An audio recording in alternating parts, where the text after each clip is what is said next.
Assalamualaikum warahmatullahi wabarakatuh. Selamat pagi, salam sejahtera untuk kita semuanya.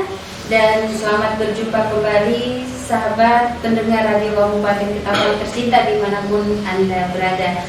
Pada kesempatan pagi menjelang siang hari ini, hari Sabtu akhir pekan, hari ini tanggal 1 April 2023. Dan pada tanggal 1 April 2023 tahun ini, kita sama-sama mau memperingati Hari Penyiaran Nasional yang ke-90.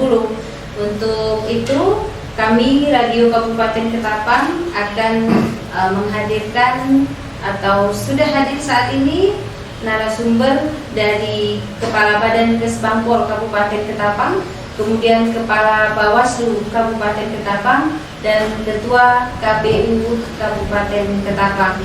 Acara ini terkait dengan Hari Penyiaran Nasional yang ke-90 dengan tema penyiaran sehat untuk pemilu bermartabat.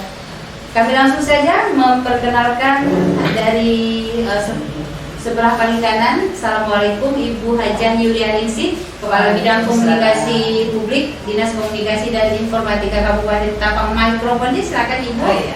Iya.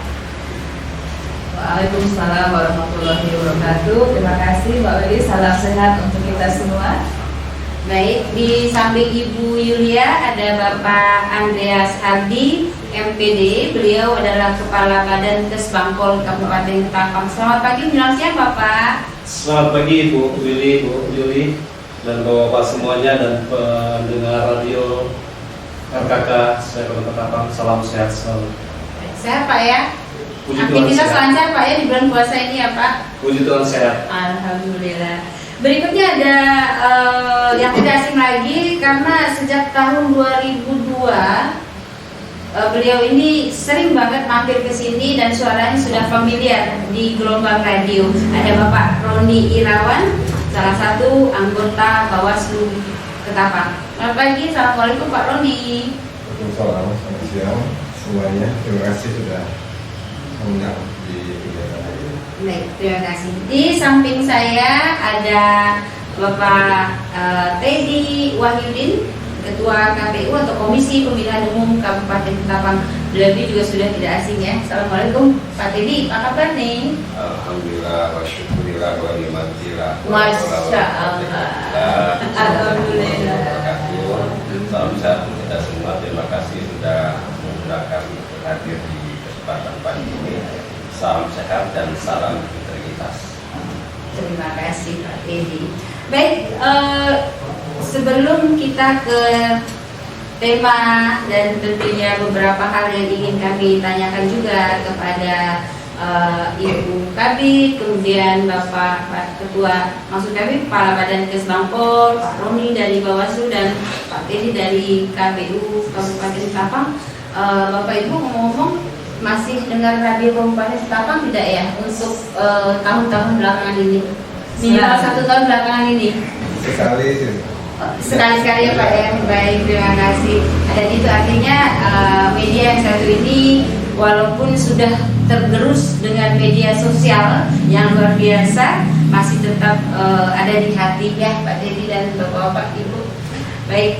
Nah, baik pendengar, kami dihimbau bahkan diarahkan oleh Komisi Penyiaran Indonesia Daerah Provinsi Kalimantan Barat untuk menyelenggarakan talkshow ya, karena semua lembaga penyiaran di seluruh Indonesia juga menyelenggarakannya, termasuklah di Kalimantan Barat yang mana seluruh media televisi dan radio yang di bawah pengawasan Komisi Penyiaran Indonesia Daerah Provinsi Kalimantan Barat ini juga dihimbau untuk melaksanakan talkshow dengan tema penyiaran sehat pemilu bermartabat. Kenapa kita atau kenapa KPID dalam rangka Hari Penyiaran Nasional ini memilih tema siaran sehat pemilu bermartabat? Karena di tahun 2024 mendatang, nanti Pak Teddy yang akan menjelaskannya, kita, bangsa Indonesia akan melaksanakan pesta demokrasi atau pemilihan umum serentak. Dan pemilihan umum serentak pada tahun 2024 ini sangat-sangat berbeda dengan pemilu-pemilu pada sebelumnya, karena ada sesuatu yang luar biasa dan istimewa. Itu juga akan dijelaskan oleh Pak Teddy Wahyudin dari KPU Kabupaten Ketapang nanti.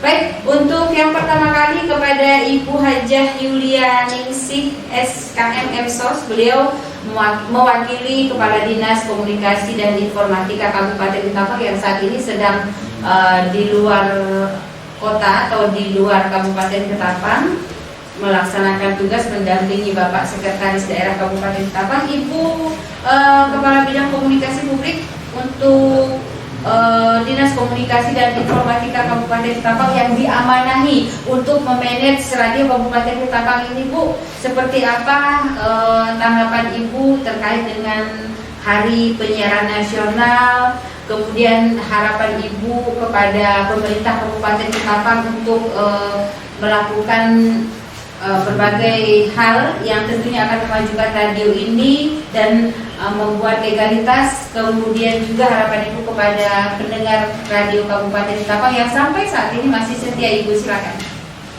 Baik, terima kasih Mbak Widi. Assalamualaikum warahmatullahi wabarakatuh.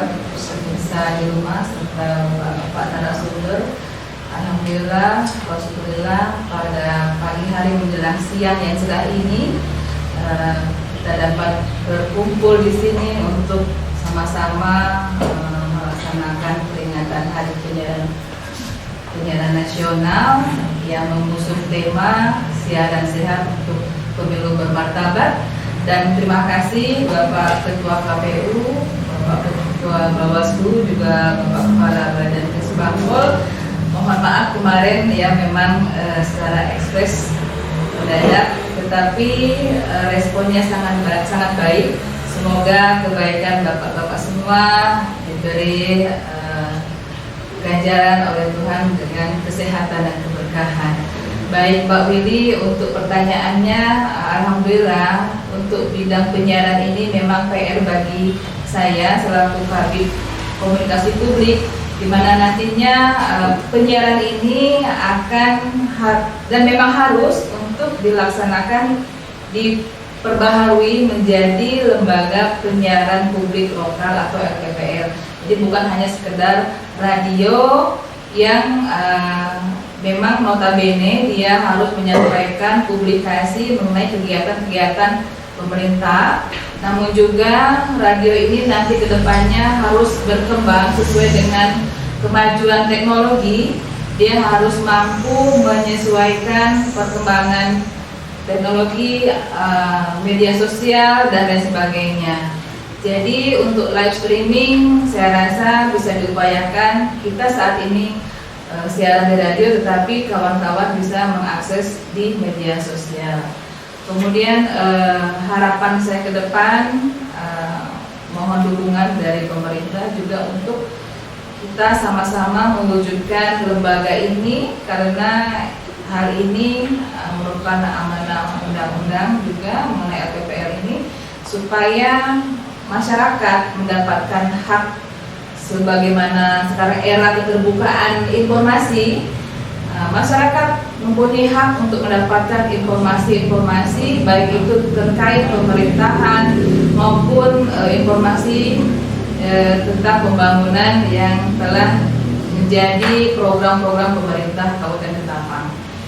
Dan untuk bapak-bapak di sini mohon sekiranya nanti untuk tahun politik ini, kalaupun misalnya ada hal-hal yang memang saat ini kurang sempurna untuk disampaikan, nanti di kemudian hari dijadwalkan kembali menjelang pilkada atau pemilu, mohon maaf pemilu ini, karena masyarakat perlu banyak menerima pemahaman tentang bagaimana mengikuti dan melaksanakan pemilu yang sehat dan bermartabat. Karena ya kita ingin juga untuk pemerintahan kita ini menjadi bersih dan terpercaya, sehingga kita menghindari hal-hal yang tidak baik dan tidak bermartabat pada saat pemilu nanti. Mungkin itu Mbak Willy dari kami, dan terima kasih banyak atas kesediaan meluangkan waktunya Bapak-Bapak sekalian. Semoga nanti di lain kesempatan bisa menjadi narasumber kembali. Terima kasih. Wassalamualaikum warahmatullahi wabarakatuh. Terima kasih kembali Ibu Yulia Ningsih, Kepala Bidang Komunikasi Publik, Dinas Komunikasi dan Informatika Kabupaten Ketapang yang mewakili kepala dinas. Dan selanjutnya saya langsung ke Kepala Badan Kesbangpol Kabupaten Ketapang, yang mudah-mudahan saja sudah siap dengan jawaban-jawaban yang akan kami tanyakan. Tentunya kegiatan ini juga memang pertama kali kami selenggarakan, Pak Hardi. Saya panggil Pak Hardi ya. Jadi tahun-tahun sebelumnya, padahal ini sudah ke 90 tahun penyiaran nasional, kita peringati yang ke 90 tahun. Radio Kabupaten Ketapang ini berdiri di tahun 1967, tepatnya mulai resmi di bulan Januari 1967. Artinya sudah 56 tahun umur atau usia Radio Kabupaten Ketapang yang dulunya bernama sebelum RPDK ada RDK Ibu, Radio Daerah Ketapang, kemudian RPDK Radio Pemerintah Daerah Ketapang, kemudian RSPD Radio Siaran Pemerintah Daerah Kabupaten Ketapang, kemudian terakhir karena ini dibentuk LPPL di tahun 2011 berubah nama menjadi Radio Kabupaten Ketapang dan hanya menggunakan frekuensi atau gelombang FM 95.2 MHz ya, karena dulu sebelum menjadi RKK kita masih juga menggunakan gelombang AM 1044 kHz. Pak Hardi sebagai Kepala Kesbangpol Kabupaten Ketapang juga untuk pertama kalinya ya Pak ya, saya rasa Bapak pertama kali hadir di studio Radio Kabupaten Ketapang, apa betul Bapak? Betul. Baik. Dan gimana Pak tanggapan Bapak melihat suasana studio sebelum kita ke tema? Silakan Pak. Baik, terima kasih Bu Willy. Iya. Yang terhormat Ketua KPU, Ketua Bawaslu dan mewakili Ibu Kabid dan mewakili Kepala Dinas Kominfo dan penyiar, dapat pemirsa dan pendengar radio RKK Kabupaten Ketapang yang saya kasihi. Selamat pagi, salam sejahtera untuk kita semua. Adil Katerino Bocora Milkas Ruga Basengat Kajipata. Assalamualaikum warahmatullahi wabarakatuh. Yang pertama kita bersyukur kepada Tuhan, hari ini kita bisa bertemu di sini, Bu Willy, Iya. Kabid bisa mengundang kami, dan terima kasih atas kebersamaan kita. Saya bangga sekali hari bersama Ketua KPU, Ketua Bawaslu yang hadir di sini dalam rangka talkshow, dalam rangka peringatan Hari Penyiaran Nasional. Karena itu kami pemerintah Kota Ketapang mengucapkan selamat Hari Penyiaran Nasional yang ke-90 dan di Ketapang ini yang ke-56 Bu ya. Iya. Yang ke-56 tahun Radio Kabupaten Ketapang ya. Dan pada kali ini kita mengambil tema siaran sehat untuk Pemilu bermartabat ya. Nah, maka kali ini kita bersama dengan KPU dan Bawaslu untuk hadir di sini pada hari ini.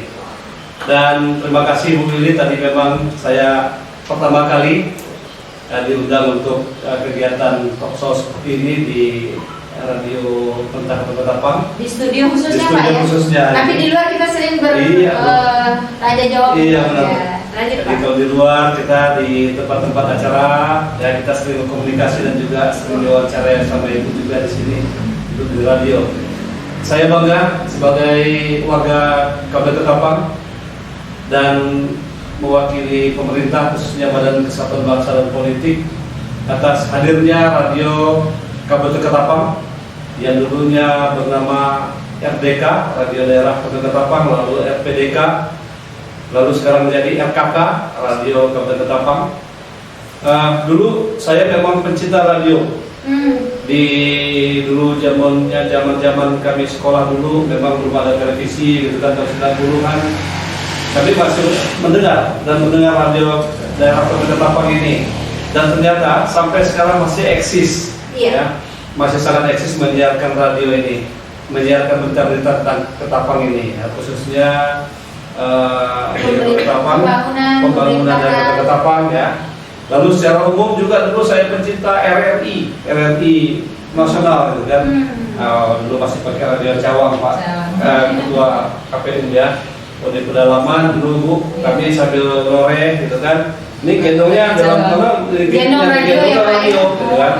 Gendong radio lalu sampai ke Pondok Ladang juga. Kami dengar radio pun di hutan sana masih bisa mendengar. Ya, itu hiburan. Karena dulu nggak ada radio dan nggak ada televisi seperti sekarang ya. Tidak ada sosmed juga ya. Tidak ada sosmed juga dulu ya, 90-an itu ya. Jadi kami ingat sekali Bu.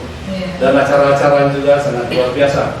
Dan kali ini RKK hadir untuk memberitakan program pemerintah Kabupaten Ketapang, hasil pembangunan yang ada di Kabupaten Ketapang. Oleh karena itu sangat luar biasa, dan semoga ini bisa didengar oleh seluruh warga Kabupaten Ketapang khususnya, dan bahkan sampai ke pelosok tanah air dan juga ke kota-kota besar. Nah, baik. Itu Bu. Baik Pak Adi, karena kita sekarang juga menggunakan sosial media untuk kegiatan penyiaran kita Pak. Jadi walaupun delay atau tunda, nanti hasilnya juga bisa ditonton melalui YouTube, melalui Facebook dan Instagram serta berbagai sosial media lainnya. Baik, untuk pertanyaan pertama kepada Pak Harti, yaitu tugas pokok dan fungsi Badan Kesatuan Bangsa dan Politik Kabupaten Ketapang. Yang pertama Pak, pertanyaan itu. Baik, terima kasih Bu Lili. Tugas pokok dan fungsi Kesbakol. Ya, baik. Nah, jadi kembali ke penyiaran untuk di RKK ini, kami sangat berterima kasih kepada RKK yang sudah ada inovasi tentang live streaming juga di Facebook ya. Dan saya juga penggemar Bu. Saya penggemar Ibu yang menyiarkan langsung di Facebook itu semua kegiatan yang dilakukan oleh pemerintah Kota Ketapang di RKK Facebook RKK gitu kan. Nah, luar biasa ini, dan juga ini merupakan penyiaran untuk mengikuti perkembangan zaman yang sekarang sudah menjadi kebutuhan masyarakat kita di masa-masa khususnya untuk milenial kita gitu kan. Nah, semua informasi harus disampaikan, dan Facebook yang Ibu sampaikan lewat Facebook itu sangat luar biasa sekali. Baik, terima kasih atas pertanyaannya Bu. Namun sebelumnya mungkin saya perkenalkan diri dulu. Saya Andreas Hardi MPD, Kepala Badan Kesatuan Bangsa dan Politik Kabupaten Ketapang, yang dulu namanya adalah Kantor Kesatuan Bangsa, Politik dan Linmas ya, Perlindungan Masyarakat. Nah, berdasarkan Perda nomor 15 2020 tentang perubahan SOTK Kabupaten Ketapang, yang merupakan perubahan dari Perda nomor 10 2016 ya. Maka dulunya Kantor Kesatuan Bangsa, Politik dan Linmas berubah menjadi Badan Kesatuan Bangsa dan Politik. Jadi Linmasnya pindah ke tempat lain Bu. Ya. Nah, itu berdasarkan Perbup nomor 8 2021 tentang struktur organisasi Kesatuan Bangsa dan Politik. Nah, oleh karena itu kami di Badan Kesatuan Bangsa dan Politik ya, sejak 2021 yang lalu ya, ini berubah menjadi Badan Kesatuan Bangsa dan Politik. Jadi tidak ada lagi Kantor Kesatuan Bangsa dan Politik dan Linmas. Nah, di beberapa penyebutan masih menambahkan Linmasnya Bu Lili. Ya. Namun kami juga sudah bersurat kepada instansi pemerintah baik vertikal maupun horizontal ya, bahwa kita berdasarkan Perbup nomor 8 2021 berubah menjadi Badan Kesatuan Bangsa dan Politik saja kan. Jadi Linmasnya ternyata sudah beralih ke Pol PP, gitu kan? Jadi linmasnya lari ke Pol PP. Jadi kalau dulu zaman pemilu ya Pak tadi ya Pak Roni nanya bagian ansip misalnya. Kalau dulu masih di linmas gitu kan, masih di Kesbangpol. Nah sekarang tidak ada lagi gitu kan. Nah baju linmas apa yang sebagainya itu tidak ada lagi. Jadi urusan perlindungan masyarakat sudah lari ke Pol PP. Nah itu susunan organisasi di Badan Kesatuan Bangsa dan Politik. Badan Kesatuan Bangsa dan Politik berdasarkan Pergub nomor 8 2021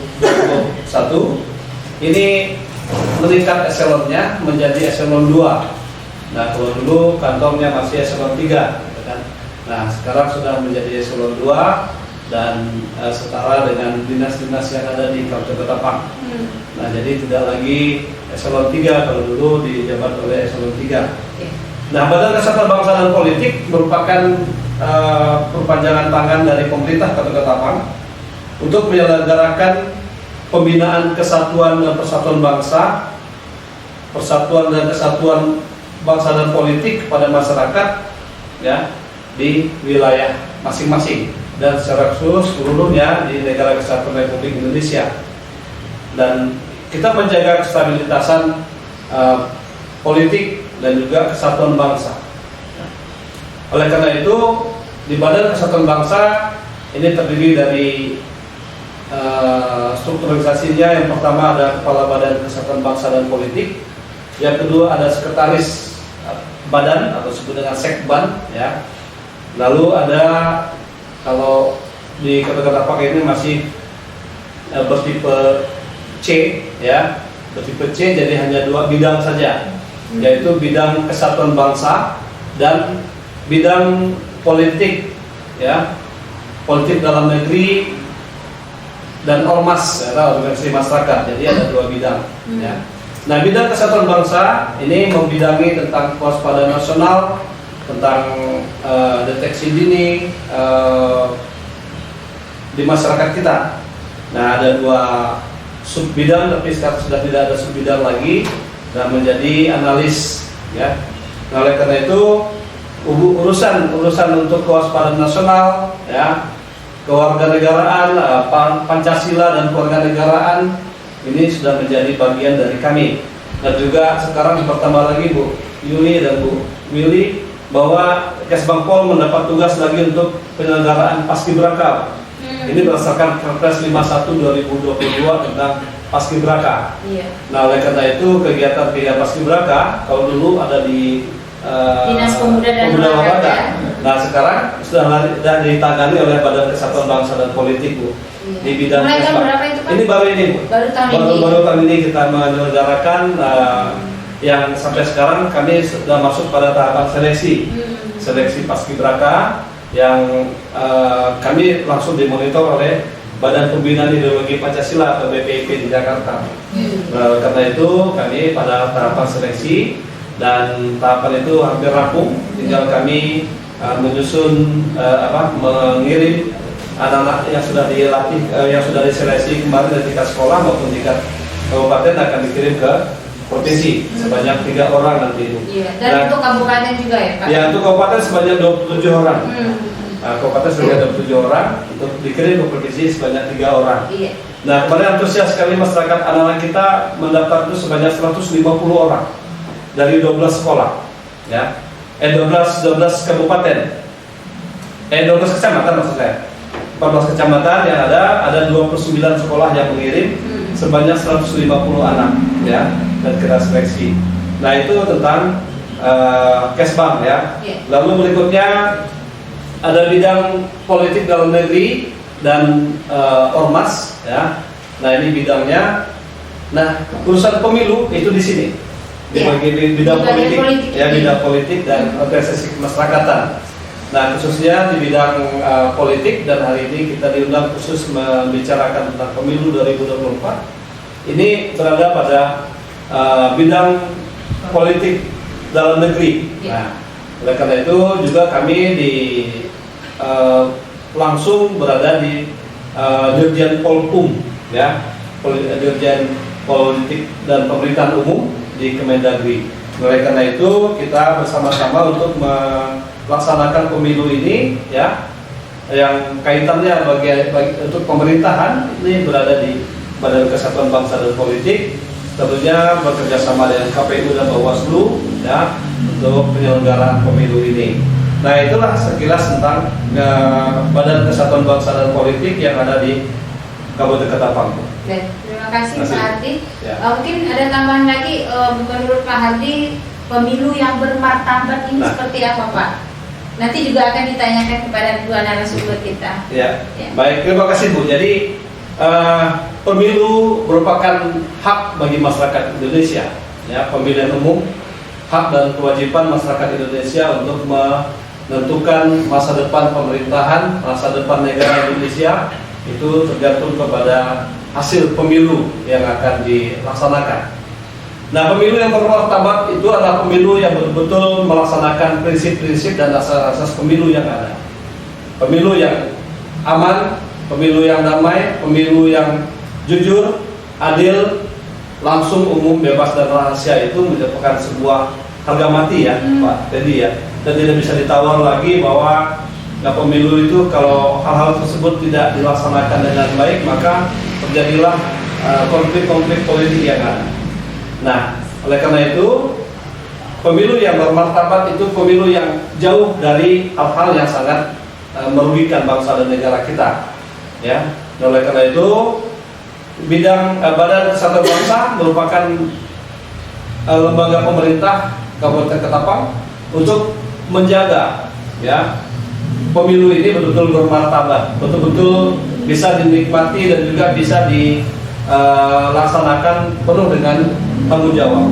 Nah, bermartabat di sini berarti bahwa bagaimana semua elemen bangsa, masyarakat bangsa Indonesia dari masyarakat kecil, masyarakat di pedalaman, bahkan sampai ke perkotaan dan juga semua stakeholder yang ada untuk menjaga kemurnian dari pemilu itu ya betul-betul tidak menjadi ajang konflik begitu, tapi betul-betul menjadi ajang politik yang betul damai.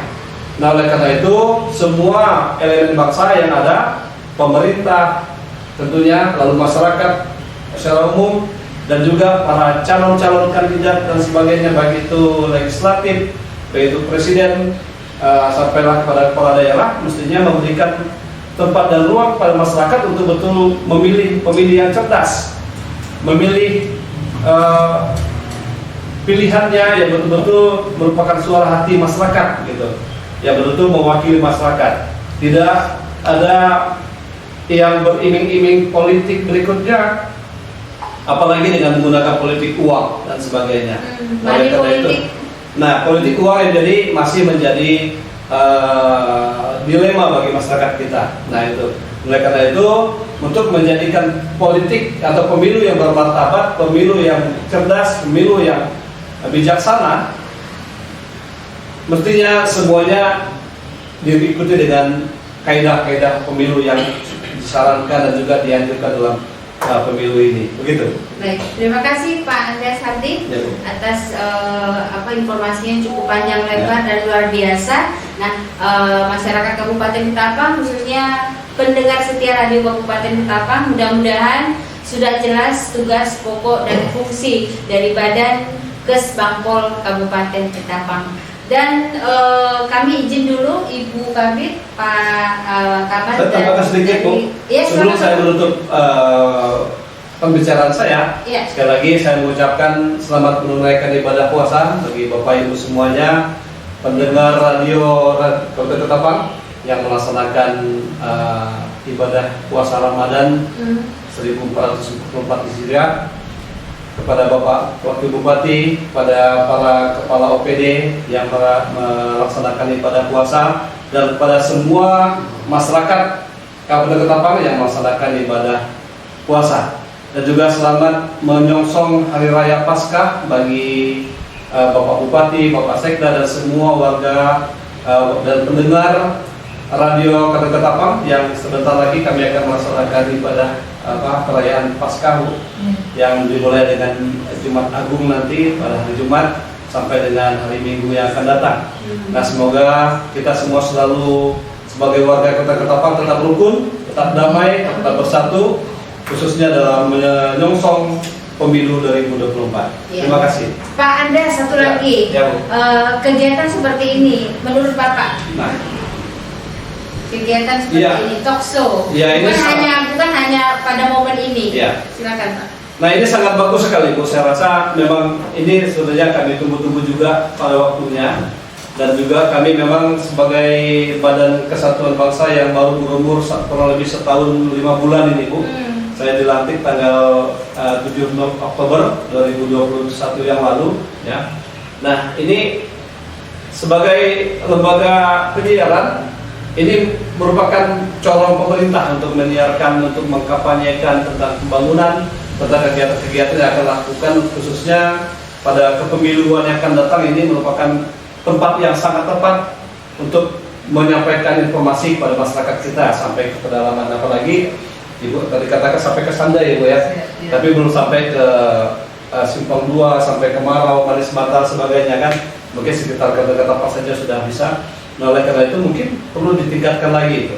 Nah, dan kegiatan seperti ini kami juga sangat mengharapkan untuk dilibatkan kembali Bu. Siap. Ya, ketika ada kegiatan-kegiatan lain silakan mengundang kami, atau juga mungkin kami punya kegiatan yang harus kami sosialisasikan. Kami akan menyurati RKK, Ya, itu yang kami harapkan Pak. khususnya Kominfo ya. Iya. Nanti ada di bidang Poldagri mungkin yang menyiarkan tentang politik, tentang apa yang mau kita lakukan oleh Badan Kesbangpol. Tetap kami akan melakukan kerjasama yang sangat luar biasa seperti ini Bu. Ya, kami sangat berharap memang ini merupakan corongnya untuk menyampaikan informasi ya, khususnya kegiatan-kegiatan kepemiluan dan juga kegiatan-kegiatan pemerintah daerah ya. Nah, oleh karena itu kami mengusulkan Bu, kalau memang ada kegiatan seperti ini, mestinya kita jadwalkan gitu kan. Ya. Nah, kapan kami bisa diundang atau dilibatkan seperti ini dengan KPU Bawaslu, sangat bagus ini untuk penyiaran, karena sekarang kita untuk menyiarkan hal seperti ini juga sekali lagi inovasi dari RKK ini sangat luar biasa dengan adanya Facebook, sosial media. Ini jangan sampai nanti kita ketinggalan zaman. Kalau dulu kita dengar radio cawang saja gitu kan, Bilit dan sebagainya. Sekarang radio udah pakai HP ya. Kita mendengar radio udah pakai Android ya, di mana-mana, bahkan di radio ya Pak. Saya pendengar radio RKK ini pokoknya tidak pernah pindah-pindah ini channel saya. Di RKK di mobil saya itu selalu mendengar radio. Bahkan sampai kemana-mana saya dengar radio itu. Bahkan tidak ada playlist musik Pak tadi ya. Nah, yang ada hanya radio. Kalau nggak ada lagi siaran baru kita pakai colok pakai playlist ya kan. Nah itu jadi luar biasa sekali. Selamat sekali lagi kepada RKK yang sudah menyiarkan dan melaksanakan kegiatan ini sangat inovatif ya. Semoga milenial juga bisa masuk untuk mendengar dan melihat kegiatan-kegiatan dari RKK ini. Terima kasih banyak Pak Ardi. Sukses untuk Pak Hati dan jajaran di Kesbangpol Bapak. Ya. Baik, Terima kasih. saya izin untuk menghubungi Ketua Komisi Penyiaran Indonesia Daerah Provinsi Kalimantan Barat yang saat ini berada di Pontianak, Bapak Dedi Malik ST, melalui video call atau panggilan video.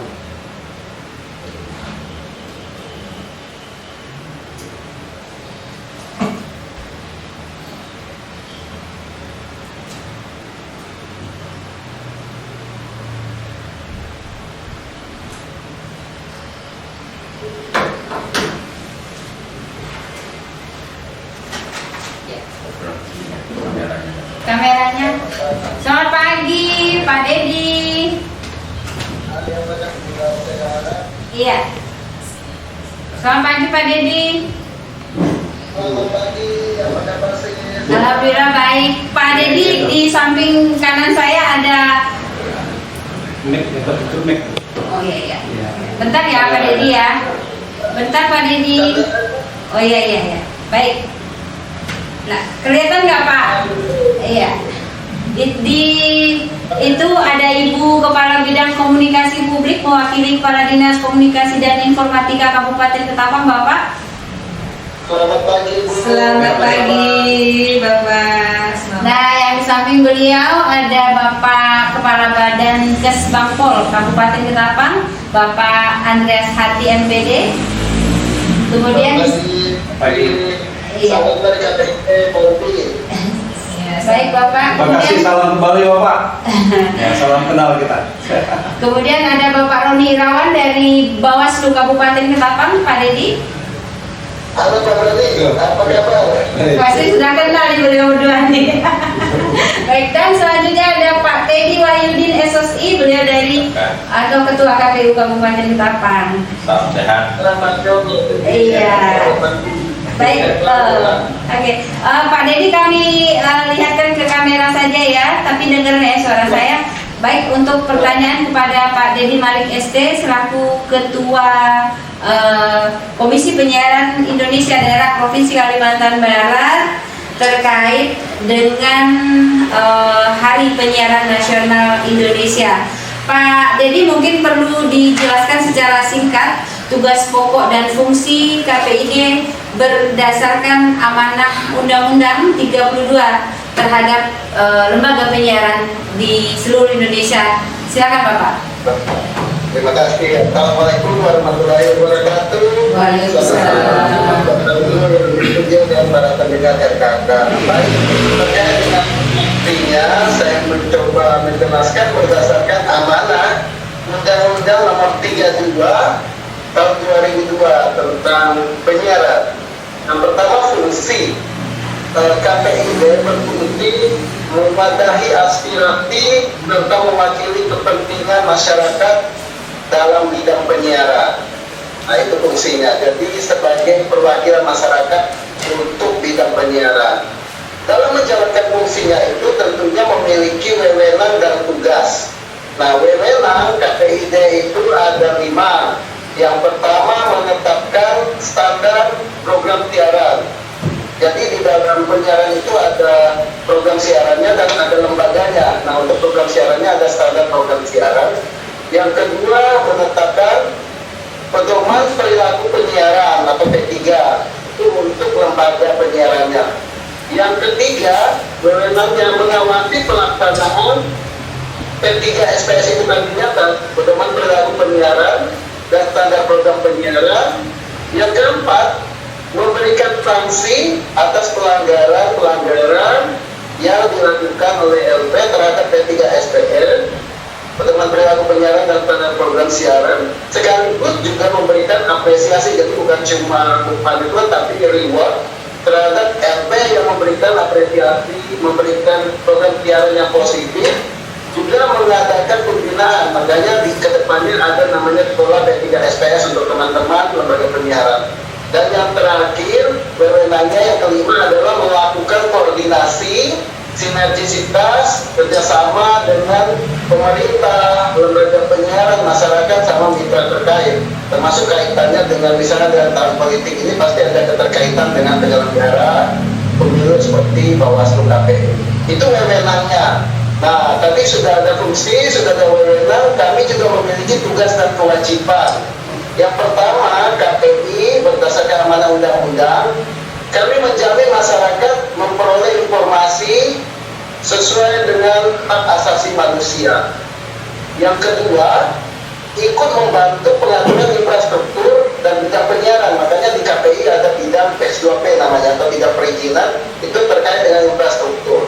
Yang ketiga, KPI juga membangun iklim persaingan yang sehat antar lembaga penyiaran dan industri terkait sehingga dalam menjalankannya tetap mematuhi koridor dan regulasi yang berlaku. Yang keempat, memelihara tatanan informasi nasional yang adil, merata dan seimbang, termasuk dalam pemberian informasi. Jadi pemberian informasi itu kita lakukan dengan konsep adil, merata dan seimbang. Yang kelima, kaitannya dengan kami sebagai aspirasi masyarakat, kami juga menampung, meneliti, menindaklanjuti tanggapan, kritikan, apresiasi masyarakat. Makanya di kami ada helpdesk, ada kontak person yang bisa menerima pengaduan masyarakat, sehingga dalam pelaksanaan penyiaran ini masyarakat juga memiliki peran untuk menentukan, menilai, dan apresiasi terhadap kualitas program siaran yang dilakukan oleh lembaga penyiaran. Dan yang terakhir, artinya terkait dengan peningkatan DPR, kami juga mempunyai perencanaan pengembangan ekonomi dan operasionalitas di bidang penyiaran. Itulah fungsi, wewenang dan tugas-tugas yang diamanatkan oleh Undang-Undang 32 bidang penyiaran terhadap kami KPI. Dalam kaitannya pelaksanaannya, kami mencoba lebih fleksibel. Makanya dalam siswi ini pasti tahu, dalam kegiatan dan kinerja kami selalu konsepnya sinergisitas, ada di situ ada kerjasama, di situ ada hal-hal yang terkait partisipatif begitu. Demikian sih. Baik, Pak Dedi, yang terakhir ya Pak ya, harapan KPID Provinsi Kalimantan Barat khususnya untuk seluruh lembaga penyiaran di Kalimantan Barat, terutama sekali lembaga penyiaran yang sampai saat ini masih berproses menuju LKPR murni Pak. Silakan Pak. Baik, memang ada harapan saya. Pertama terkait dengan hari ini adalah Hari Penyiaran Nasional yang ke-90, Harsiatnas. Jadi selamat ulang tahun Hari Penyiaran Nasional. Adapun temanya adalah siaran sehat untuk pemilih yang bermartabat. Nah, kaitannya dengan Harsiatnas dulu. Harapan kami selaku KPID, yaitu regulator penyiaran, kami berharap kita selaku insan penyiaran bisa memberikan siaran yang sehat kepada masyarakat. Tentunya selain memberikan siaran yang sehat, kita juga semakin menggalakkan, meningkatkan untuk peningkatan kualitas program siaran, sehingga kita bisa menjaga bangsa, memberikan apa yang kita ada untuk masyarakat melalui penyiaran. Dalam kaitannya dengan siaran sehat untuk pemilih yang bermartabat, kita ini melalui siaran yang kita lakukan, kita memberikan edukasi ke sosialisasi pendidikan politik kepada masyarakat, sehingga dengan demikian masyarakat menerima pendidikan politik, mereka turut berpartisipasi dalam kereta politik yang akan kita lakukan tahun depan sekarang tahapannya. Dan harapan kita dengan adanya perubahan paradigma masyarakat, kebijakan masyarakat, maka pelaksanaan dan penyelenggaraan ini akan menghasilkan hasil yang berkualitas dan bermartabat, termasuk pemimpin-pemimpin yang akan membuat minimal wilayah kita atau secara besarnya bangsa kita menjadi lebih maju. Yang pertama. Yang kedua, kaitannya dengan fungsi dan peran kita sebagai insan penyiaran, dan kita berharap bahwa lembaga penyiaran TV khususnya radio, khususnya di Kalimantan Barat, sekarang bisa menjadi sumber informasi utama bagi masyarakat. Dengan disrupsi media baru ini, informasi akan berseliweran dan kita bisa menjadi sumber informasi arus utama yang menjadi validasi bagi masyarakat untuk memperoleh data-data yang benar dan berkualitas. Jadi saat masyarakat memiliki informasi yang banyak, mereka akan tahu rujukannya ke radio, sehingga itu sumber informasi yang utama. Tentunya dengan adanya perubahan teknologi ini, kita berharap radio khususnya juga menggunakan dan memanfaatkan fasilitas teknologi, sehingga sekarang bisa dikombin video dan sosial media. Dan yang terakhir, kita juga berharap optimis melihat perubahan ini bukan sebagai ancaman, tetapi sebagai peluang sekaligus meningkatkan kekuatan. Apa kekuatan kita? Pertama, kita ada sektor internal, media baru tidak punya. Yang kedua, kita sudah demikian punya hierarki, sehingga setiap tugas akan terbagi-bagi dan kita bisa menjamin validasi data sebelum keluar sudah dilakukan sensor internal, sehingga bisa dipastikan bahwa berita itu valid dan berkualitas. Selain itu, kita memiliki jaringan para pendengar dan pemirsa, hingga bagaimana kita, kata kuncinya ada 4. Pertama, pasti informasi yang dibutuhkan masyarakat. Yang kedua, kreativitas. Yang ketiga, inovatif. Inovatif ini contohnya berubah ke streaming dan sebagainya, memanfaatkan teknologi. Dan yang terakhir, tidak lupa juga harus bisa mempunyai daya tarik. Demikian harapan kita, sehingga LP tetap punya peran bagi masyarakat, khususnya di Pameng Kalbar. Terima kasih Bapak Dedi Malik ST, Ketua KPID Provinsi Kalimantan Barat, atas bergabung di acara talkshow dalam rangka memperingati Hari Siaran Nasional ke-90 tahun 2023. Terima kasih Bapak, terima kasih banyak. Sampai jumpa di lain kesempatan. Terima kasih. Salam semua Bapak-Bapak Ibu. Siap. Assalamualaikum warahmatullahi wabarakatuh. Waalaikumsalam warahmatullahi wabarakatuh. Baik, iya, terima kasih. Baik, pemirsa, sahabat RKK, pendengar radio siaran Kabupaten Ketapang yang saat ini masih setia mendengarkan kami melalui frekuensi 95.2 MHz. Sengaja kami tidak siaran langsung di sosial media, ya Bu Kabit ya. Kita rekam dulu, nanti kita edit, baru kita post ke YouTube, kemudian ke Instagram dan Facebook ya, agar semua pengguna sosial media ini bisa mengakses. Dan kita sengaja untuk tetap bersiaran manual seperti biasa. Seperti kata Pak Hardi, kalau radio ini tidak ribet, harus duduk, harus ditatap, itu ya Pak Hardi ya. Kalau beliau dulu ketika masih muda katanya norek getah sambil menggendong radio. Emang benar Pak norek getah Pak? Benar Bu. Kayak nggak percaya kayaknya. Oke, baik. Mohon maaf Pak Roni dan Pak Jaja agak lama menunggu ya. Ya, karena senior di sini maksudnya. Ya. Baik, saya langsung ke Pak Roni. Pak Roni dari Bawaslu Kabupaten Ketapang. Kalau tidak salah Bawaslunya ini untuk berapa kabupaten Ketapang ya Pak Roni? Untuk 2 kabupaten Ketapang? Bawaslu ini satu saja. Oh iya, baik. Kabupaten Ketapang saja. Berarti KKU beda lagi ya Pak Roni ya. Baik. Ingin kami tanyakan kepada Pak Roni sebelum ke pertanyaan inti, tanggapan Pak Roni untuk kegiatan hari ini dalam rangka memperingati Hari Penyiaran Nasional ini gimana Pak? Silakan Pak Roni. Baik, terima kasih. Di kesempatan pertama, tentu saja kami mewakili Bawaslu Kabupaten Ketapang pada kesempatan ini juga menyampaikan ucapan selamat ulang tahun, selamat Hari Penyiaran Nasional ya, yaitu 90. Saya pikir angka 90 ini angka yang Luar biasa. Jarang-jarang. Karena dia lebih tua dari usia kemerdekaan Indonesia. Dia terlahir di sekitar 12 tahun sebelum Indonesia merdeka. Ya, tahun 1933. Ya, walaupun mungkin saya tidak begitu mendalami sejarahnya, tapi paling tidak kita bisa punya gambaran bahwa betapa sulitnya proses penyiaran di masa-masa itu. Ya. Dan ketika mampu bertahan hingga 90 tahun ini kan seperti sedemikian istimewanya gitu, dan pada penyiaran apapun bentuknya dan apapun wujudnya hari ini. Ya tentu saja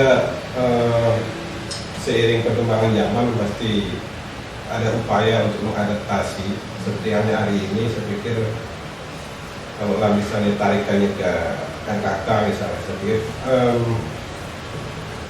di tengah serbuan platform digital yang juga itu merambah dunia penyiaran dan pemberitaan, saya pikir kalau tidak ada upaya untuk semacam berevolusi atau bermetamorfosis, saya pikir tentu sebuah tantangan berat juga untuk bisa bertahan. Walaupun memang ya kita akui RKK hari ini cukup punya daya tahan untuk bertahan, tapi saya pikir ini hukum alam, hukum pasar.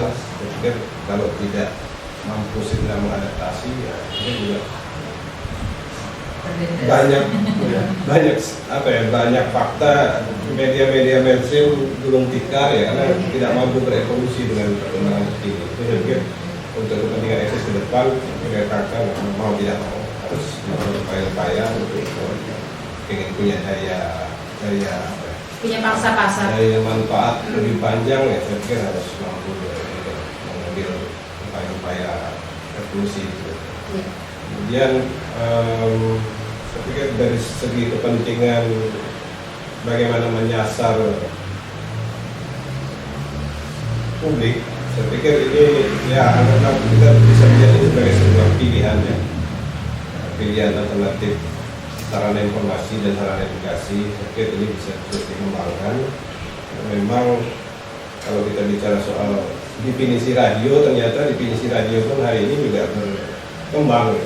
Kalau dulu mungkin kita menganggap radio itu ya sekedar sesuatu yang audio visual, tapi ya perkembangan terkini bahasa radio ini dia menjadi bersentuhan ketika dia bersatuan dengan dunia digital, kemudian juga membawa visualnya itu. Ya, menjadi seperti televisi. Ya, jadi saya pikir itu hanya istilah, tapi yang paling penting sebenarnya pada konten, pada misi ya. Karena kita mau bicara apa, mau menyampaikan apa, dan berharap apa yang kita bisa lihat sebagai feedback dari apa yang kita lakukan. Jadi saya pikir karena ruang yang disasar ini ruang publik, terlepas klaster informasinya, mungkin sebagian informasi yang berkaitan dengan kepentingan pemerintah untuk menyampaikan informasi versi pemerintah ya terkait pembangunan atau kebijakan layanan publik. Tapi saya pikir sebagian klaster segmen informasi juga pasti akan bersentuhan pada hal umum ya. Karena kan ya mungkin juga kemudian hanya satu domain informasi yang menjadi tren di RKK ya. Jadi saya pikir untuk penyediaan banyak ya, kita harus dapat melihat setiap peluang layanan informasi yang bisa dimanfaatkan oleh ini. Kemudian keberadaannya ya termasuk jangkauan ya. Karena kalau bicara jangkauan, kalau udah main di digital ini kan pasti akan lebih banyak mengandalkan konektivitas yang memanfaatkan operator, ya kan, operator lain. Ya. Karena kalau radio mungkin bisa mandiri, tapi kalau untuk menuangkannya dalam bentuk tampilan visual, saya pikir tergantung pada keberadaan. Jaringan saya internet. salah satunya ada itu yang bisa saya sampaikan untuk pada Kegiatan tanggapan Asia. yang pertama. Iya, Pak Rudi, menurut Bawaslu seperti apa konsep dan implementasi pemilu bermartabat dari sisi pengawasan pemilu, Pak? Ya, kalau kita bicara pemilu bermartabat, ini kan kita bicara sesuatu yang sangat ideal, yang mungkin menjadi harapan semua pihak, tapi dia menuntut ikhtiar yang tidak mudah. Karena kita harus melihat ukuran martabat ini ya agak-agak dalam istilah agak-agak keren sedikit itu biasanya pemilu yang berintegritas juga soal bahasa kan gitu. Cuma kan untuk membangunnya kita harus memulai prosesnya dari awal prosesnya sampai outputnya itu pada ukuran dan kriteria yang mensupport untuk pemilihnya itu ya. Ketika bicara pemilu tentu kita akan lihat pada aspek penyelenggara, kemudian aspek peserta, kemudian aspek ya pemilih ini. Kalaupun ada aspek lain sifatnya supporting ya, aspek pemerintah daerah dan lain dengan soal keamanan ya. Jadi ketika bicara upaya kita membangun proses pemilu yang bermartabat ya tentu satu proses penyelenggaraannya memang harus didasarkan pada pijakan regulasi yang benar, dilaksanakan secara benar oleh jajaran penyelenggara ya, di seluruh tingkatan. Karena bagaimanapun ukuran paling standar untuk melihat semua proses yang benar itu ya ketika dia berjalan sesuai regulasi. Karena ketika dia menyimpang, otomatis ada problem terkait dengan kepatuhan terhadap regulasi. Kemudian karena pemilu ini adalah kontestasi, dan kontestasi itu tentu tidak mungkin peserta kontesnya hanya satu orang atau peserta kontesnya tunggal, tapi lebih dari satu, bisa jadi banyak. Maka tentu saja satu yang harus kita sadari dari awal bahwa sebuah kontes tidak akan memenangkan semuanya, ya kan? Pada akhirnya ada yang menang, ada yang kalah. Cuman kan tentu kita kalau melihat sebuah tema besar kita adalah bagaimana membangun kualitas demokrasi, membangun pemilu yang berkualitas, saya pikir kepentingan semua pihak tidak hanya bicara soal bagaimana menang dengan segala model pendekatan negara, tapi pada nilai apa yang kita pengen berikan pada proses pemilu ini, nilai apa yang kita pengen berikan pada proses demokrasi. Kalau kita pengen naik kelas, kalau kita pengen kondisi menjadi lebih baik, ya tentu kita semua juga harus berkontribusi dalam posisi apapun, termasuk dalam posisi sebagai kontestan atau peserta, baik itu yang ikut bertarung di pemilu legislatif, pemilu presiden, dan wakil presiden maupun pemilu kepala daerah yang juga nanti akan digelar di tahun yang sama walaupun di bulan yang berbeda ya. Nah, jadi Dan bagian terakhir ya tentu saja partisipasi masyarakat. Artinya gini, pada posisi hari ini kan saat ini misalnya yang berlangsung saat ini kan proses pendaftaran pemilih. Nah, proses pendaftaran pemilih ini kan salah satu tahapan fundamental dalam sebuah proses kepemiluan, yang itu kita pengen memberikan jaminan keterpenuhan hak orang untuk memilih. Tentu tidak berarti bahwa semua yang bisa milih, ada kriteria, ada syarat-syarat, tapi kalau tidak syarat-syarat mendasar itu menjadi patokan standar untuk menilai apakah seorang layak kemudian berdaftar sebagai pemilih sampai nanti ditetapkan di bulan Juni nanti dalam daftar pemilih tetap. Nah, untuk proses yang berjalan ini kan tentu saja ini proses agar setiap orang terjamin atau terpenuhi haknya untuk bisa menggunakan hak pilih di 2024 nanti. Tentu saja proses ini masih berjalan, masih memakan waktu dan masih terus diikhtiarkan. Tapi tentu saja harapan terbesar kita agar jangan sampai ada yang terjejer. Jadi semua siapapun dia warga negara Indonesia yang memang memenuhi kualifikasi harus bisa mendaftar. Ya. Soal penggunaan hak pilihnya nanti akan digunakan atau tidak itu hak konstitusional si pemilik hak. Tapi yang harus kita upayakan hari ini, apapun itu caranya kita upayakan agar tidak ada yang terjejer untuk bisa mendaftar. Jadi pada 3 hal ini kalau kemudian upaya-upaya itu bisa dibangun, saya pikir ya ketika kita bicara soal martabat atau integritas, mudah-mudahan ada kualitas yang bisa dicapai pada bagian ini. Ya, artinya posisi kami di tingkat Bawaslu tentu saja ketika kita bicara pemilu kualitas atau pemilu berintegritas, bermartabat, ya kami tidak mungkin hanya menyandarkan beban tanggung jawab itu pada satu institusi termasuk Bawaslu. Jadi saya pikir itu harus menjadi gaya semua pihak lah ya. Karena kita melihat pemilu ini kan gawe bersama, bukan hanya gawe KPU, bukan hanya gawe Bawaslu dan pihak lain, jadi gawe nasional. Maka saya pikir harus komitmennya adalah komitmen nasional gitu, sesuai dengan fungsi kewenangan tanggung jawab dan saya rasa itu. Iya. Terakhir Pak Roni, pesan Bapak untuk pendengar radio Kabupaten Tapang di tengah begitu gencarnya platform media sosial yang ada. Silakan Pak. Ya, saya pikir cara kita untuk support eksistensi media ya salah satunya dengan mendengarkan. Ya. Cuman pertanyaan kritisnya kan sejauh mana radio konvensional itu masih menjadi pilihan. Ya. Maka di awal tadi saya sampaikan seberapa mampu bertahan tergantung kita berevolusi atau tidak. Kalau kita bertahan dengan pola konvensional, saya khawatir karena tren kecenderungan orang di segmen usia manapun ketika buka HP, channel yang buka itu kalau nggak medsos, YouTube, ya gitu.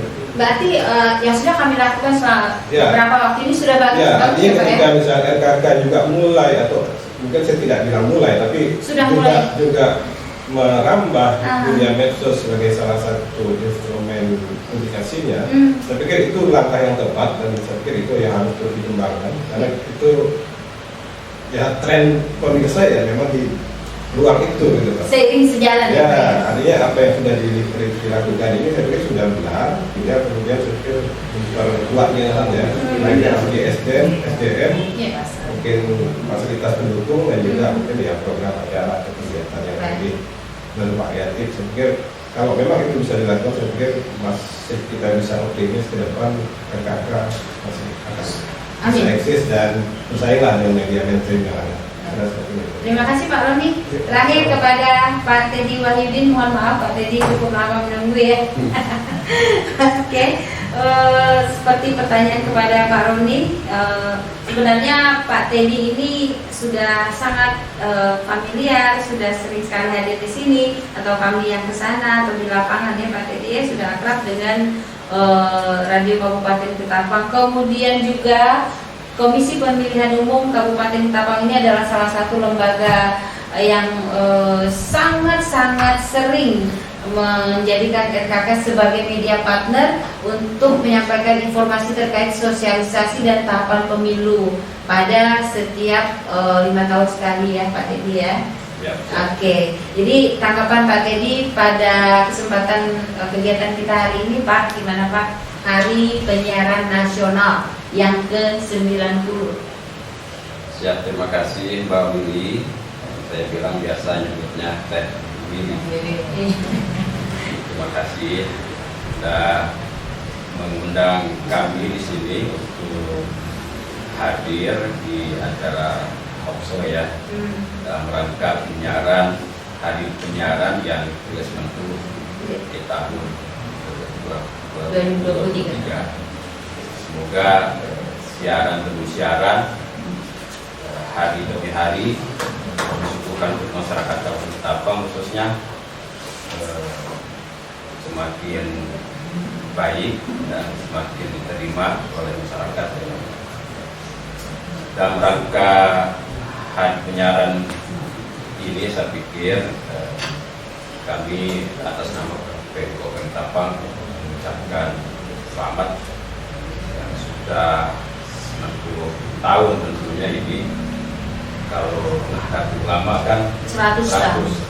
Beda 10 tahun. Beda saja. 10 tahun. Beda 10 tahun. Hari penyiaran ini Penyiaran nasional. nasional ini sudah berlangsung. Kalau dibandingkan dengan umur kita yang hari ini, wah jauh sama sekali. Jadi sebelum lahir, Cicitnya kita ini ya. sebelum kita lahir ini sudah berkembang, sudah ada. Itu ini tentunya harus kita pertahankan sebagai eksistensi bahwa penyiaran ini betul-betul diperlukan oleh masyarakat. Siapapun masyarakat, walaupun hari ini kita sudah Dibombardir oleh sosial media. media sosial, tapi saya pikir saya yakin bahwa yang mendengarkan radio ini Tak masih ada yang hobi. Hobi Pak, dari kecil tuh yang hobi, hobi mendengarkan radio. Ya pun sukukan TV itu kadang-kadang ya sekira-sekira saja, dan hobi mendengar radio karena di radio itu ada hal-hal yang unik, terutama ya sosial budaya. Nah, hari ini misalkan ya itu dulu nyebutnya SPD ya, sekarang udah kakak. Kalau balas pantun kan masih ada. Masih. Nah, masih ada balas pantun. Kalau dulu itu waktu saya masih sekolah itu tiap malam tuh ada puisi. Iya, puisi dan lagu. Ya, puisi dan lagu. Lagu dan kenangan juga lagu dan ada. kenangan. Tengah sekolah kita kreatif membuat sastra, membuat edisi, Dikirim ke kemudian sini. dikirim ke sini dan dibacakan oleh penyiar sini. Rasanya gimana kan? iya. Itu satu. Kemudian RSPD ini atau RKK ini dulu juga adalah tempat informasi, muara informasi untuk masyarakat Ketapang sebelum ada HP. Iya. Kalau Ada orang berita- sakit, berita sakit, berita panggilan, pengumuman cerai. Iya Pak, pengumuman cerai juga. Ya, diumumkan ya. Iya. sangat-sangat diperlukan. Sampai saat ini masih Sampai saat ini masih alhamdulillah ya. pengumuman cerai, berita Kalau sekarang panggilan. kan cukup dengan SMP 150 300 ya sudah nyampe. Tapi kejaksaan, pengadilan agama, pengadilan negeri masih memanfaatkan radio Kabupaten Ketapang. Jadi kalau lewat Polres pegadaian. pegadaian sementara kita stop dulu ya. Jadi ini memang saya pikir sisi lain, saya yakin bahwa radio ini masih dapat diperlukan. Jadi, tidak semua masyarakat kita yang ya punya fasilitas misalkan Android ya. Masih juga ada HP yang HP biasa 3310 kan kalau zaman dulu ya, Iya. yang ada radionya. Kemudian yang punya kendaraan yang tidak ada yang dihubung dengan Internet. dan lain-lain ya Cukup dengan radio. wilayah kota. Lebih itu bagian dari hobi. Jadi kalau misalkan teringatnya suka dengan radio, tetap ke radio. Iya. Biar secanggih apapun Ya, teknologi saat ini. teknologi ya. Untuk itu perlu ada inovatif karena kita nih sekarang radio ini identik dengan suara saja, audio. Tapi bagaimana kita mengkolaborasi dengan visual supaya masyarakat juga tidak jenuh. Jadi misalkan bisa siaran itu atau seperti talk show seperti ini, kita tidak menonton dalam Suara tempat ini saja. saja. Bisa kita misalkan yang tempat-tempatnya loipernya yang diatur sedemikian rupa yang secara visualnya enak dipandang gitu kan. Mungkin di pinggir sungai, di kafe, warung kopi, Ya, kita jadwal. ya, atau di taman kota. Nanti nunggu selesai puasa ya Pak Dedi ya. Ya.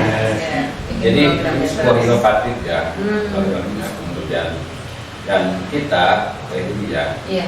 ini kan orang sekarang itu lebih kepada podcast ya. Iya. Ya, jadi loiper ini saya pikir bisa dimodifikasi ya, Modifikasi. bagaimana ulang podcastnya bagus, kemudian dan tema-tema yang hari ini ya, Lagi temanya ngetren, ya, lagi yang trending. betul-betul berkarakter Iya.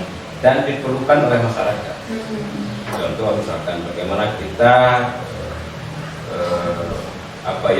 yang diperlukan oleh masyarakat hari ini, terutama misalkan yang baru lulus kuliah, baru lulus sekolah, bagaimana misalkan RKK ini untuk menampung sebuah informasi ya, dan itu informasi itu lowongan kerja dan itu diinformasikan kepada masyarakat lewat radio.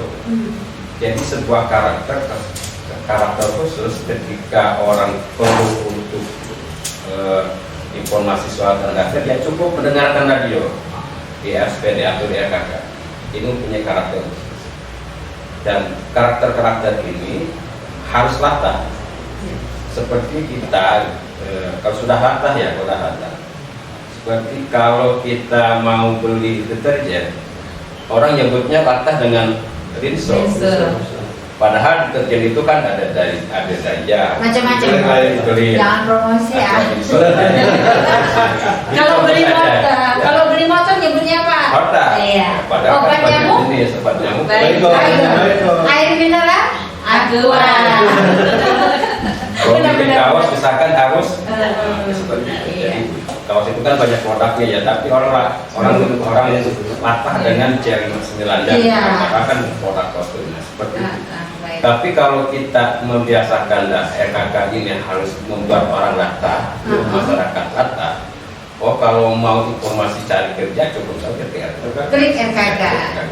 Baik Kalau sosial orang mau sosmednya khusus, radio. mau pingin misalkan informasi bagaimana punya keahlian suatu pekerjaan, klik saja di RKK, karena di RKK itu lengkap semua jenis-jenis keterangan soal keterampilan, Informasi kerja, lowongan pekerjaan. dan lain-lain sebagainya ada di RKK. Ini salah satu inovatif ya. Alhamdulillah. Kalau Tapi begitu. itu Dewi Iya. soal ini. Selamat untuk RKK yang hari ini makin jaya dan terus Amin. bertahan, dan semoga kedepannya lebih bagus dan lebih bervariatif dan bisa mengumpulkan informasi-informasi yang edukasi, yang mengedukasi masyarakat. Baik. Ini pertanyaan untuk KPU ini sama dengan Bawaslu dan Pak Teti. Seperti apa konsep dan implementasi pemilu bermartabat dari sisi penyelenggara pemilu atau Komisi Pemilihan Umum di Kabupaten Tapanuli khususnya. Kemudian nanti perlu juga disampaikan Pak Teti terkait dengan pemilu kita yang agak beda di tahun 2024 ini, karena ada berapa ini gitu. Silakan Pak. Oke, terima kasih soal pemilu. Kabupaten Ketapang berdasarkan tahapan yang ada di PKPU ya, PKPU 3 2022 tentang tahapan dan jadwal. Kita dalam per hari ini ya, per bulan ini masih masuk kepada masa kesiapan pemilu. Di antaranya adalah pemutakhiran data pemilih yang hari ini sedang berlangsung dan sampai kapan itu Pak Teti? sampai tanggal 22 Juni. Masih lama ya Pak ya? Tahapan DPT-nya di tanggal 22 Juni. Tanggal 30 sampai tanggal 31, dan kemarin teman-teman PPS di 262 desa dan kelurahan sudah merenokan rekapitulasi DPHP, jadi daftar pemilih hasil pemutakhiran. Itu hasil dari teman-teman cokir di 1.750 TPS yang tersebar di Kabupaten Ketapang ini sudah berjuang mengikhtiarkan bagi masyarakat yang sudah mempunyai syarat menjadi pemilih untuk masuk dan terdaftar dalam daftar pemilih di 2024, termasuk bagi pemilih yang umurnya nanti ketika tanggal 14 Februari itu sudah jatuh umur 17 tahun. Jadi mereka harus betul-betul disisir oleh Pantarlih dan masuk dalam pemilih pemula. Walaupun mereka belum punya kartu tanda penduduk elektronik, Pak. Ya, karena nomor niknya sudah ada. Oh iya. Ya, nomor nik dan kakaknya sudah ada dan itu bisa dipakai. Ya. Nah, itu pejuang kita di tingkat Pantarlih sudah menyelesaikannya sampai tanggal 14 Maret kemarin. Salah satunya adalah menyisir, mencocokkan dan meneliti semua pemilih untuk masuk pada daftar pemilih. Dan juga Pantarlih tugasnya adalah men-TMS-kan atau mencoret ketika ada yang sudah meninggal dengan dilengkapi surat keterangan kematian, baik itu dari capil maupun dari desa. Kemudian ada yang pindah domisili dan lain-lain, kemudian pindah status dari TNI ke masyarakat biasa atau masyarakat biasa ke TNI dan Polri. Kan tidak boleh, mereka tidak boleh ada dalam daftar pemilih karena tidak ada hak untuk memilih di TPS. Terkait dengan martabatnya itu, Pak? Terkait dengan martabatnya ini kami sudah, selain pemutakhiran data pemilih, sebelumnya kami sudah merekrut tenaga ad hoc, tenaga ad hoc yaitu PPK dan PPS. Sebanyak PPS-nya adalah 6 orang dengan sekretariatnya dikalikan 262 orang, sejumlah 1.572 orang untuk PPS-nya. Di Kabupaten Ketapang. Kemudian PPK-nya 5 orang dan 3 orang sekretariatnya sejumlah 160 orang di 20 kecamatan. Artinya gini, Mbak Wiwi, kami sudah menyiapkan pasukan ini untuk penyelenggaraan di tingkat kecamatan sampai ke tingkat desa. Dan nantinya juga akan terbentuk sebuah KPPS yang akan menyiapkan penyelenggaraan tingkat KPPS. Itu adalah pasukan-pasukan kami akan menyelesaikan penyelenggaraan di tingkat kecamatan sampai ke desa sampai ke TPS. Dengan penyelenggaraan tersebut, kami pastikan bahwa mereka adalah penyelenggara yang berintegritas, penyelenggara yang jujur, yang adil, kemudian yang taat hukum dan lain sebagainya. Sehingga dengan beban penyelenggara ini ada dengan penyelenggara itu KPU. Dan kami yakinkan mereka dan kami sumpah berdasarkan agamanya masing-masing ya, dengan nama Tuhan, dengan kitab yang kita sesuai dengan agamanya, agama masing-masing, mereka sanggup untuk berbuat atau mengerjakan tahapan ini sebaik-baik sampai selesai. Dengan itu yakin bahwa penyelenggaraan nanti sampai 14 Februari dan paskanya 1 bulan kemudian dengan evaluasi dengan maksimal dan endingnya adalah aman, tertib dan terlaksana dengan baik. Dan itu adalah karena ada penyelenggara yang jujur, adil dan sebagainya. Ini adalah bagian mereka yang menanamkan prinsip-prinsip tentang penyelenggara. Selain itu mereka menanamkan prinsip-prinsip sebagai penyelenggara dan mereka juga melaksanakan prinsip sebagai prinsip pemilu. Maka dari itu dengan sejumlah penyelenggara di tingkat kecamatan sampai ke KPPS dan ditambah lagi oleh kami sebanyak 28 orang di Kabupaten Ketapang ini yang mengatur semua ritme tahapan ini, insya Allah nanti dengan mengedepankan prinsip-prinsip tadi maka muncullah sebuah pemilu yang berintegritas. Pemilu berintegritas artinya semua melaksanakan dengan prinsip-prinsip tadi. Saya pikir itu. Jadi kunci utamanya adalah ada di penyelenggara. Ketika penyelenggara itu jujur, ketika penyelenggara itu menjalankan prinsip-prinsip sebagai penyelenggara, maka keadilan dan sebuah konsep pemilu dapat terlaksanakan dengan baik. Hasilnya pemilu yang bermartabat. Dan pemilunya yang bermartabat. Martabat itu adalah, kalau bahasa kenapa katakan Pak Roni hari ini, Berintegritas. jadi kalau bahasa yang analogi lain bisa saja mungkin yang terhormat. Martabat. Iya, dengan hasil yang terhormat, tidak Hasil. mencederai Tidak mencederai siapapun. Iya. Kemudian itu selanjutnya penyelenggaraan pemilu ini bukan bebannya bukan hanya kepada KPU saja. Iya. Bukan Karena Bawaslu ya, juga. karena bukan di Bawaslu saja. Karena kita ada konsultasi ya. Konsultasi itu bukan hanya kita, dikatakan pemerintah. Tentu ada namanya ada peserta pemilu. Peserta pemilu adalah partai politik dan calon legislatif. Kemudian calon DPD-nya, Calon calon presidennya. presidennya. Kemudian juga ada masyarakat pemilu. Nah, dengan adanya peserta pemilu, adanya masyarakat pemilih, adanya penyelenggara dan pengawasan, dan ada bagian pengamanan yaitu TNI dan Polri. Kalau semua ini bersinergisitas untuk sesama memahami kepentingan politik di 2024 ini dan bisa menempatkan sesuai dengan tupoksi masing-masing, insya Allah saya pikir akan terwujud sebuah pemilu yang bermartabat. Jadi jangan sampai ada satu lembaga pun, satu peserta pemilu pun yang lari dari sebuah prinsip pemilu. Baik. Terima kasih Pak Teddy Wahyudin, penjelasan yang cukup luar biasa dan mudah-mudahan ini bisa dipahami oleh seluruh pendengar ya, untuk seluruh masyarakat Kabupaten Ketapang.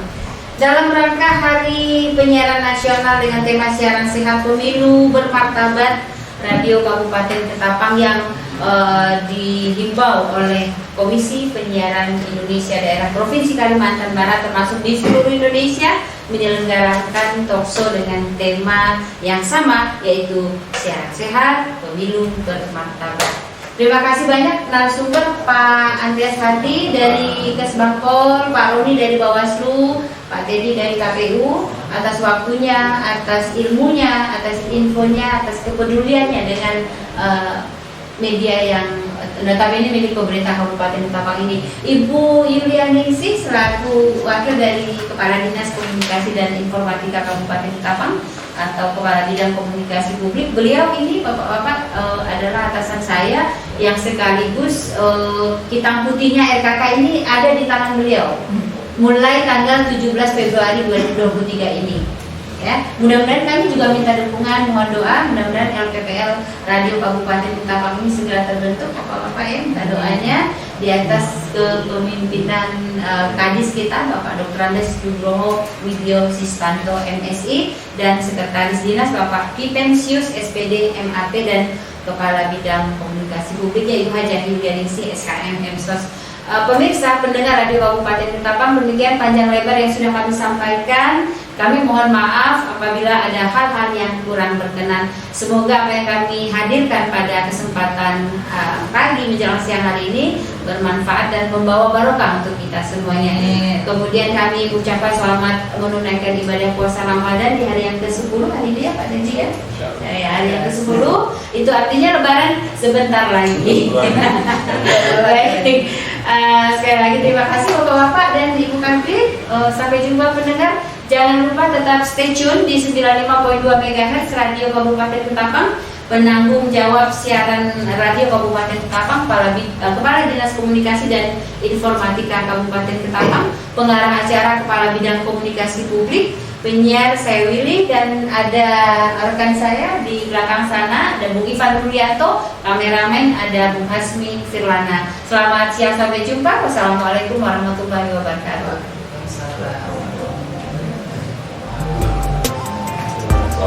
Luar biasa. Haus.